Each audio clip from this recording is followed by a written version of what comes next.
Hello everyone, welcome to our channel knowledge of philosophy.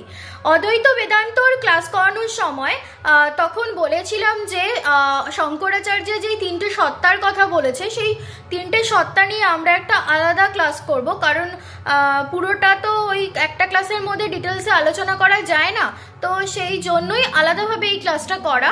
তো সেই তিনটে সত্তার সম্পর্কে আমরা আলোচনা করব। তো শঙ্করাচার্য এই তিনটে সত্তাকে অদ্বৈত বেদান্ত মতে সত্তাত্রয়ী বিদ্ধবাদ বলেছেন। এই সত্তাত্রয়ী বিদ্ধবাদটা কি কি? পারমার্থিক, প্রাতিভাসিক এবং ব্যবহারিক সত্তা। তো এই সত্তা তিনটে সত্তা মানে কাকে বলছে, তার ডেফিনিশনটা এবং কোন বিষয়বস্তুটাকে বোঝানো হচ্ছে সেই সম্পর্কে আজকে আমরা ছোট করে একটু আলোচনা করব। তো ক্লাস চলাকালীন একটা কথাই বারবার বলি, যদি আমাদের ক্লাসটি ভালো লেগে থাকে অবশ্যই কিন্তু লাইক করো, কারণ তোমাদের একটা লাইক হয়তো আমাদেরকে অনেকটা উৎসাহিত করে। তাই তোমরা প্লিজ লাইক করো এবং আমাদের চ্যানেলে যদি কোনো নতুন সদস্য থেকে থাকো তাহলে চ্যানেলটিকে সাবস্ক্রাইব করো। তো চলো আলোচনা করা যাক আজকে সত্তাত্রয়ী বিদ্ধবাদ নিয়ে। সত্তাত্রয়ী বিদ্ধবাদ, শঙ্করাচার্য তিন প্রকার সত্তার কথা বলেছেন: পারমার্থিক, ব্যবহারিক এবং প্রাতিভাসিক সত্তা। প্রথম যেই সত্তাটা সেটা হলো পারমার্থিক সত্তা। তো পারমার্থিক সত্তা কাকে বলছে? যা অতীত, বর্তমান, ভবিষ্যৎ এই তিন কালেই অবাধিত থাকে, তাকে বলা হচ্ছে পারমার্থিক সত্তা। তাহলে পারমার্থিক সত্তা কি? অতীত, বর্তমান, ভবিষ্যৎ এই তিন কালেই থাকবে সেই সত্তাটা, সেটা হলো পারমার্থিক সত্তা।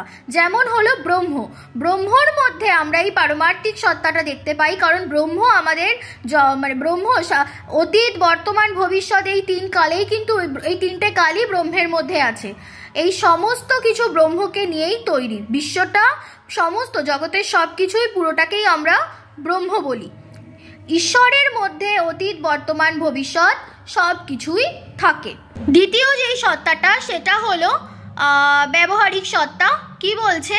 যা সংসারকালে বা ব্যবহারিক জীবনে অবাধিত, কিন্তু ব্রহ্মজ্ঞানের উদয়ের সঙ্গে সঙ্গে বাধিত বা অসত্য বলে প্রমাণিত হয়, তা হলো ব্যবহারিক সত্তা, যেটা সংসারকালে বা ব্যবহারিক জীবনে অবাধিত কিন্তু ব্রহ্মজ্ঞানের উদয়ের সঙ্গে সঙ্গে বাধিত বা অসত্য বলে প্রমাণিত হয়, তা হলো ব্যবহারিক সত্তা। আর ব্যবহারিক সত্তার উদাহরণ কি দিতে পারি আমরা? জগৎ। তাহলে জগৎকে আমরা ব্যবহারিক সত্তা বলছি। তাহলে পারমার্থিক সত্তা কাকে বলছি? ব্রহ্মকে। আর জগৎকে বলছি আমরা ব্যবহারিক সত্তা। এরপর হচ্ছে 3 নম্বর যেই সত্তা সেটা হলো প্রাতিভাসিক সত্তা। এই প্রাতিভাসিক সত্তা বলতে কি বোঝাচ্ছে? যা ক্ষণকালের জন্য প্রত্যক্ষীভূত হয় এবং ব্রহ্মজ্ঞান ভিন্ন অন্য যে কোনো প্রকার বিরোধী জ্ঞানের দ্বারা বাধিত হয়, তা হলো প্রাতিভাসিক সত্তা। যেমন রজ্জুতে সর্পভ্রম বা স্বপ্নদৃষ্ট বস্তু। তাহলে কি বলছে? তৃতীয় যেই সত্তাটা সেটা কি হলো? প্রাতিভাসিক সত্তা। প্রাতিভাসিক সত্তা যা ক্ষণকালের জন্য প্রত্যক্ষীভূত হয় এবং ব্রহ্মজ্ঞান ভিন্ন অন্য যে কোনো প্রকার বিরোধী জ্ঞানের দ্বারা বাধিত হয়, সেটা হলো প্রাতিভাসিক সত্তা। যেমন বলতে পারি রজ্জুতে যেই স্বপ্নভ্রম বা স্বপ্নদৃষ্ট বস্তু মানে যেটা হচ্ছে সেটা হলো প্রাতিভাসিক সত্তা। তাহলে আমাদের কাছে এই তিনটে সত্তা ক্লিয়ার হয়ে গেল। এইবার এই তিনটে সত্তা সম্পর্কে অদ্বৈত বেদান্তের মতে আরও কিছু আলোচনা করা হয়েছে, সেটা আমরা একটু দেখে নেব।